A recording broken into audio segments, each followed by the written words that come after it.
Good morning बच्चों। आज हम लेटस मतलब ये एक शेड नाम की आपकी पोयम है, इसको कंप्लीट करेंगे इसमें। ठीक है, तो यहाँ पे पहले हमें जहाँ पर एनिमल्स रहते हैं उनके घरों के साथ इनको मिलाना है।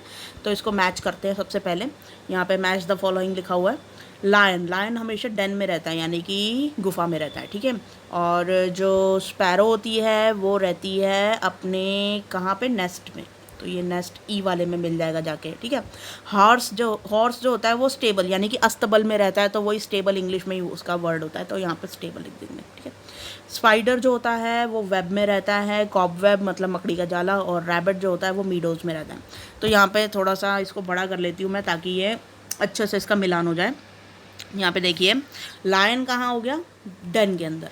नेक्स्ट है स्पैरो, स्पैरो जो हो गई ये नेस्ट में हो गई।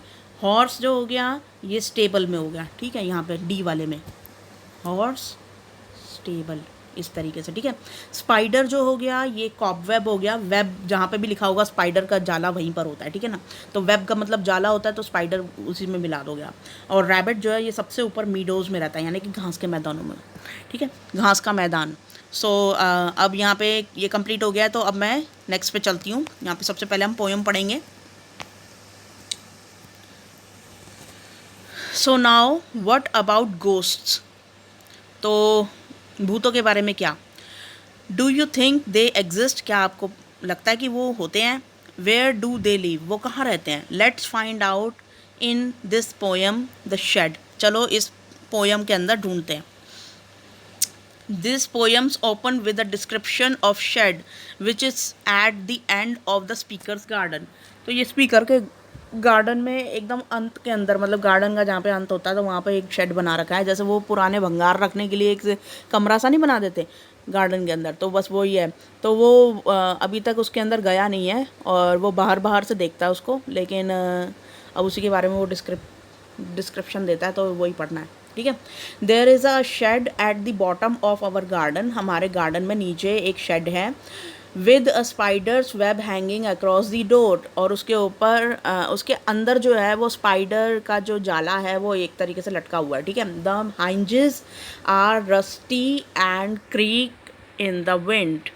उस कमरे का जो डोर है वो रस्टी है। रस्टी का मतलब होता है जब जंग लग जाता है ना किसी चीज़ में, तो वो रस्टी हो जाता है, मतलब जंग लगा हुआ कुल मिला के कोना। तो यहाँ पे जब दरवाजे को हम बंद करते हैं, तो एक साइड में उसमें दीवार के साथ या कुंडी के साथ लगा हुआ जो एक जोड़ होता है दरवाजे को, जो बंद और खोलने में मदद करता है। नहीं तो दरवाज़ा अलग ही हो जाए अगर वो मतलब ना हो तो वो जो उसकी कुंडी है वो काफ़ी रस्टी हो रखी है।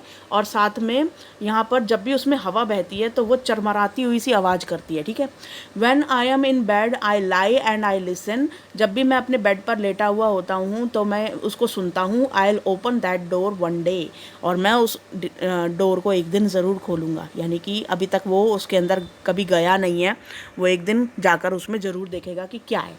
There is a dusty old window around at the side with 3 cracked panes of glass।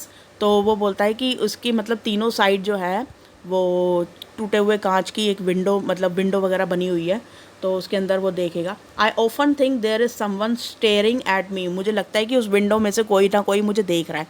ठीक है, 3 ग्लास उसके टूटे हुए हैं। ठीक है, यानी कि जो विंडो के जो ग्लास अंदर लगे हुए हैं, मतलब जो ग्लास शीशा जो लगा हुआ है वो टूटा हुआ है, और उसको लगता है कि उसके अंदर से कोई उसे देख रहा है और घूर रहा है। ठीक है, ईच टाइम आई पास, जहाँ जब भी मैं वहाँ से गुज़रता हूँ तो मुझे लगता है कि वहाँ से कोई मुझे घूर रहा है। आई विल पीप, या आई शैल पीप, तो यहाँ पर आ जाएगा मैं उसमें झांकता हूँ। Through that window one day, एक दिन मैं उसमें ज़रूर झांकूंगा उस विंडो से। ठीक है, my brother says there is a ghost in the shed, मेरा भाई बोलता है कि उसके अंदर एक भूत रहता है। Who hides under the rotten floor boards, और वो फ्लोर बोर्ड्स के पीछे छुपा हुआ है। फ्लोर बोर्ड्स मतलब वहाँ पे जो टाइल वगैरह रखी होगी या जो फर्श है उसके नीचे छुपा हुआ है वो फर्श, फ्लोर बोर्ड्स। ठीक है, फ्लोर जो होता है वो फर्श को बोलते हैं, और फर्श के नीचे वो गोस्ट रहता है। ठीक है, and if I ever dare to set foot inside, और कभी मैंने वहाँ पर कदम रखने की कोशिश की अंदर, I he will jump out and chop off my head, और वो फिर अचानक से कूद पड़ेगा और उसके सिर के टुकड़े टुकड़े कर देगा। चॉप मतलब टुकड़े टुकड़े कर देना। But I will take a peek one day, लेकिन एक दिन मैं जाऊँगा, और पीक मतलब मैं वहाँ पे ज़रूर झाँकूँगा अंदर कि क्या है, ठीक है। I know that there isn't a really ghost, मुझे पता है कि वहाँ पे कोई गोस्ट वोस्ट नहीं होता, नहीं है। My brother tells lies to keep the shed from his den, तो यहाँ पर वो बोलता है कि मेरा भाई मुझसे झूठ बोलता है ताकि मैं उस जगह से दूर रहूं और वो अपने लिए उस जगह को यूज़ करे, मतलब ये शेर की मान, मतलब यहाँ पे वो अपने लिए उसको यूज़ करना चाहता है, एक गुफा की तरह, या कह लो कि एक शेर है, मतलब भाई उसका शेर जैसा है, तो मतलब वो उसको यूज़ करना चाहता है उस जगह को, ठीक है।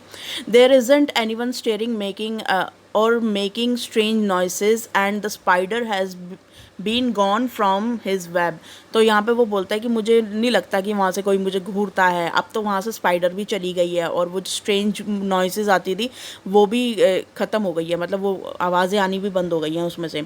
Since I don't know when, और मुझे पता भी नहीं चला कि ये कब हुआ, ठीक है। I will go into that shed, मैं एक दिन ज़रूर जाऊँगा उस शेड के अंदर, बट नॉट जस्ट येट, लेकिन अभी नहीं, फिर कभी, ठीक है। तो ये आज हमारी जो पोएम है कंप्लीट होती है। अब क्वेश्चन आंसर्स देख लेते हैं। Answer the following question by choosing the correct option. The shed is located, कहाँ थी located? Bottom in the garden, तो यहाँ पर आ जाएगा outside the garden, at the bottom of the garden, inside the garden, तो यहाँ बी वाला ऑप्शन जो है वो हमारा करेक्ट है, at the bottom of the garden. Question number 2, what does his brother tell him, तो उसके ब्रदर क्या बोलता है कि वहाँ पर कोई भूत रहता है, ठीक है। That there is a ghost in the shed, तो ये हमारा आ जाएगा फर्स्ट वाला ही आंसर, ठीक है ना। तो वहाँ पे कोई स्नेक रहता है, यहाँ पर कोई आदमी भी नहीं रहता, सीधा गोस्ट रहता है, ठीक है। वो इसका भाई उसे यही बताता है। थर्ड क्वेश्चन है, but I will take a peek one day,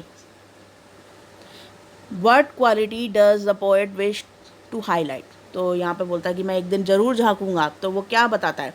तो he is brave, he is doubtful, he is fearful, तो वो शकी मिजाज है पोइट, या बहुत डरा हुआ है, या फिर बहुत ब्रेव है, तो वो ब्रेव है, यहाँ पे ब्रेव को जो सिग्निफाई करता है ये, ठीक है। The author's brother wants him not to, तो जो ऑथर का भाई है, मतलब ये जो फ्रैंक का जो भाई है, फ्रैंक ने लिखी है ये पोएम, तो फ्रैंक फ्लाइन ने, तो उसका जो भाई है तो वो क्या करने को नहीं चाहता, मतलब वो क्या नहीं चाहता है कि उसका भाई वो क्या ना करे, तो यहाँ पे touch the web, enter the shed, fear the ghost, तो वो क्या नहीं चाहता कि वो एंटर ना करे उसके शेड में, वो उसे प्राइवेट रखना चाहता है, अपना मतलब भाई अपने लिए यूज़ करना चाहता है, लेकिन वो चाहता है कि उसका भाई जो है वो उसमें कभी ना घुसे, तो बस वो यही चाहता है, एंड वो नहीं चाहता कि उसका भाई उसमें घुसे, तो वही आंसर है हमारा, एंटर द शेड।